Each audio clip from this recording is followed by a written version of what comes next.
साथियों नमस्कार, मैं अखिलेश कुमार एक बार पुनः आप सबका स्वागत अभिनंदन करता हूं। साथियों, आज एक बहुत ही अद्भुत और अनोखा वीडियो के साथ मैं आपके बीच में हूं।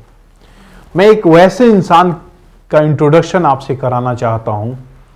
जब मैं मां वैष्णो देवी की यात्रा पे था तो उस यात्रा के दरमियान मेरी नजर एक वैसे महान व्यक्तित्व पे पड़ी जो सिद्धार्थ नगर से हैं और जिनका नाम श्रीमान राधे श्याम जी है। ईश्वर के द्वारा जन्म से ही उनकी दोनों आंखें नहीं हैं। जन्म से ही दोनों आंखें न होने के बावजूद भी वो इतने जज्बाती हैं, इतने साहसी हैं, इतने बहादुर हैं कि अब तक मां के दरबार में 35 बार, साथियों 35 बार जाकर माथा टेकने का काम किए हैं। इस बार जो हम लोगों से मुलाकात हुई वो उनकी 35वीं यात्रा थी।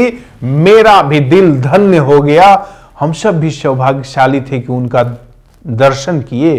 वो एक वैसे पुरुष जो अपने साहस को दिखा रहे हैं। एक तरफ आंख नहीं, उसके बाद भी वो कहते हैं कि हम दिल से मां का दर्शन करते हैं। आंखों से दर्शन करना क्या कौन सी बड़ी बात है।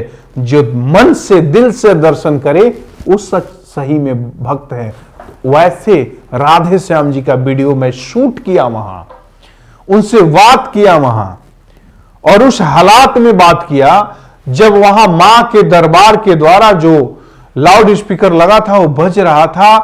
पीछे से कुछ लाउड स्पीकर की आवाज आएगी, लेकिन वो बहादुर पुरुष, वो महापुरुष की जब आप वार्तालाप सुनेंगे तो आपका भी दिल बाग बाग हो जाएगा और आपके अंदर भी आपका पूरा तन और मन से ऐसे आप अपने लक्ष्य पे प्रचंड प्रहार करेंगे कि आपका जो भी लक्ष्य होगा वो आपके जीवन में हासिल होगा।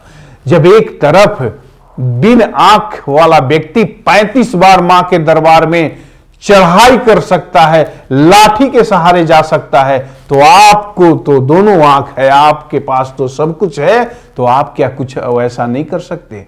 तो आइए, बहुत ही आदर और सम्मान के साथ आपके बीच में मैं उनके साथ जो वार्तालाप किया हूं, राधे श्याम जी के साथ जो मेरी वार्ता हुई है, मैं उस वार्तालाप को आपके बीच में प्रस्तुत करना चाहता हूं। साथियों, निवेदन करना चाहता हूं कि राधे श्याम जी के खातिर इस वीडियो को जन जन तक हम लोग पहुंचाएं और राधे श्याम जी की जो मेहनत है, जो कर्मठता है, जो उनकी बहादुरी है, उससे न केवल हम जन जन को प्रेरणा दें बल्कि अपने जीवन में भी प्रेरणा लेकर अपने जीवन को भी सफल, श्रेष्ठ और महान बनाएं।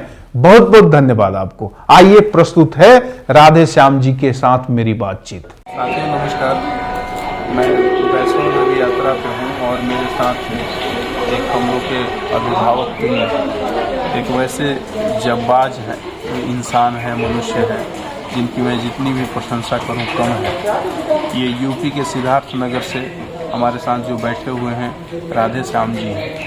अभी दोनों आँख से इनको दिखाई नहीं देते, लेकिन ये माँ के दरबार में 35वीं बार यात्रा कर रहे हैं। तो आइए हम इनसे कुछ बातचीत करते हैं, इनसे कुछ सीखने का प्रयास करते हैं। प्रणाम बाबा, प्रणाम आप सबको मेरा प्रणाम। आप सबका हार्दिक अभिनंदन, आप सबका स्वागत है।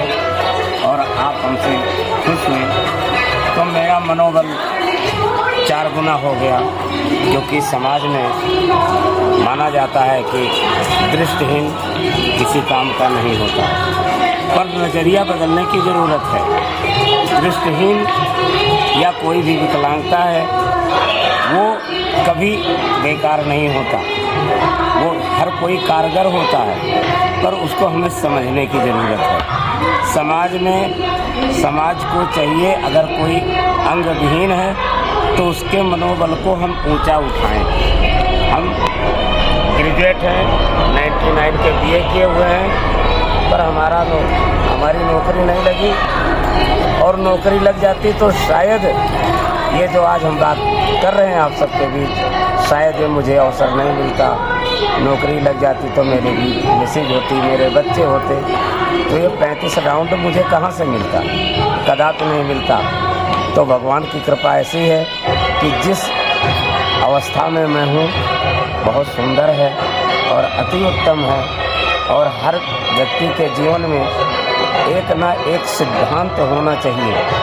जब तक हम सिद्धांतवादी नहीं बनेंगे मेरे जीवन का उद्धार नहीं हो सकता।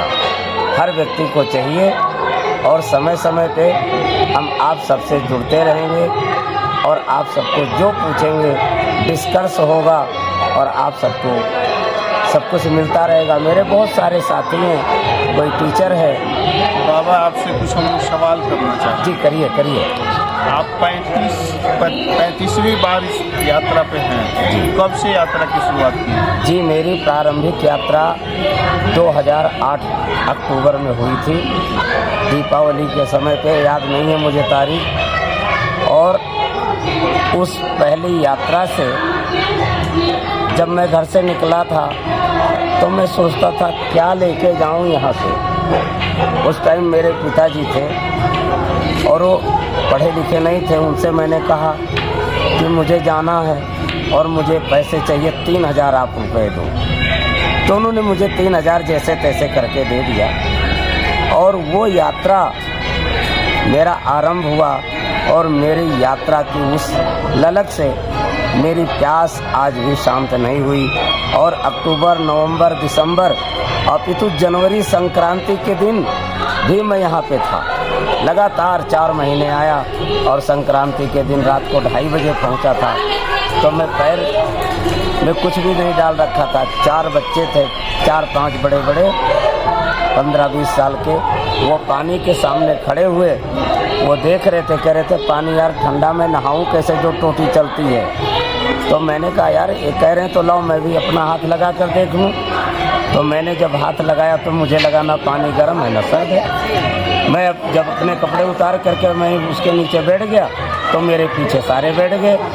तो असली आनंद आया कि मेरा शरीर मुझे लगा ही नहीं कि अपना है, सब कुछ शून्य हो गया सरोवर।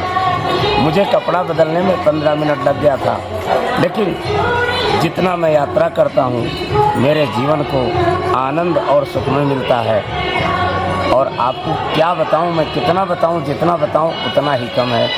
और आप क्या पूछना चाहते हैं? बाबा आपसे मैं पूछना ये चाह रहा हूँ कि यहाँ सभी आँख वाले आ रहे हैं और सबके मन में एक भाव होता है कि मैया रानी का हम अपनी आँखों से दर्शन करें। जी मैया रानी कहूँ या ईश्वर के बारे में कहूँ कि आपको दोनों आँख नहीं दे पाए, फिर भी आप यात्रा पे करते हैं, तो दर्शन आप कैसे करते हैं? माता दर्शन कैसे करते हैं? माता के जो दर्शन होते हैं, माता को याद कीजिए, उसका जाप कीजिए। और जब जाप करेंगे तो उसका रूप रंग आप अपने अंतःकरण में देखेंगे। क्या है रूप, जाप, रूप, लीला और धाम। ये हमारी भक्ति के 4 सिद्धांत बताए गए हैं। तुलसीदास जी ने भी 4 ही सिद्धांत बताए, सारे विद्वानों ने 4 ही सिद्धांत बताए हैं। तो नाम, जाप और देखना, उसके बाद लीला और उसके बाद धाम। जब हम किसी चीज़ को, जैसे मान लीजिए कि हम राम राम रट रहे हैं तो मैं राममय ही हो गया, फिर उसके अलावा मेरे पास कुछ रहेगा नहीं। अब आप मान लीजिए आप एक टीचर हैं तो आप विद्यालय में जाते हैं बच्चों को पढ़ाने के लिए। अब आप उदार हैं, आपको बच्चों से लगाव है, तो आपके मन में एक सवाल उठता है कि आज बच्चों को मैं पढ़ाया हूँ, अब कल आना है तो कल नई चीज़ लेके आनी है। क्योंकि पुरानी पढ़ाते पढ़ाते तो मज़ा नहीं आएगा ना, उनको नई चीज़ भी तो चाहिए। तो ये जीवन के सिद्धांत हैं। अगर हम पीछे की चीज़ें देख लिए, हमने BA किया, हमारी नौकरी नहीं लगी, ये नहीं हुआ, तो अगर हम इसी चीज़ में उलझ गए तो हम आगे बढ़े कहाँ?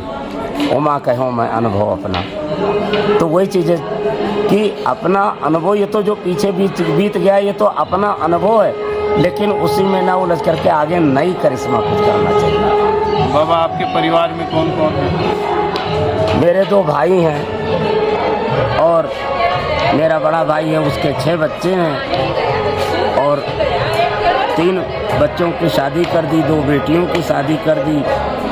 और मेरा छोटा भाई है जिसके 3 बच्चे हैं। एक बेटा 12 साल का है, उससे छोटा बेटा 9 साल का है और बेटी 6 साल की है। और मैं हूँ और मेरी माताजी हैं। मेरे पिताजी पिछले साल 2021 11 मई को संसार छोड़ गए। बहुत दुखद हो गया। तो आपका जीवन चलता कैसे है? कौन आपका देखभाल करता है? कैसे चलता है जीवन आपका? हम घर में रहते हैं तो केवल खाना के अलावा हमें वो कुछ नहीं देते। जो कुछ है मैं अपने बल पे सब कुछ चलाता हूँ। और अपने बल पे आप क्या करते हैं? अपने बल पे हम रामचरितमानस का पाठ करते हैं। और जहाँ भी, और मेरा सिद्धांत है कि जब मुझे बुलाया जाता मैं कभी किसी से कुछ मांगता नहीं। मेरा सिद्धांत है मैं मांगूँ तो किसके लिए मांगूँ। मैं अकेला हूँ। मेरी बीवी भी नहीं कि अजी आज साड़ी नहीं है, आज कपड़े नहीं, आज घर में तेल नहीं, आज नमक नहीं, आज आटा नहीं, तो मैं किसके लिए मांगूँ। इसलिए मैं कभी किसी से मांगता नहीं और भगवती की कृपा से चल रहा है।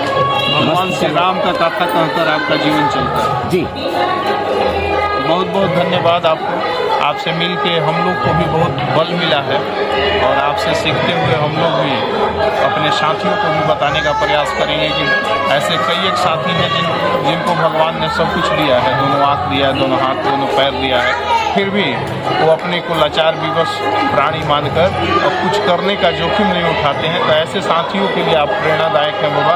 आपको हम लोग प्रणाम करते हैं। दीना नाथ वाहे दिन देह देत सब देत, नर अपने अज्ञान बस व्यर्था सोच कर। बहुत बहुत धन्यवाद आपको। आप सबको भी प्रणाम, आप सबको भी बहुत बहुत शुक्रिया कि आप सबने मेरे मनोबल को बहुत ऊंचा उठाया।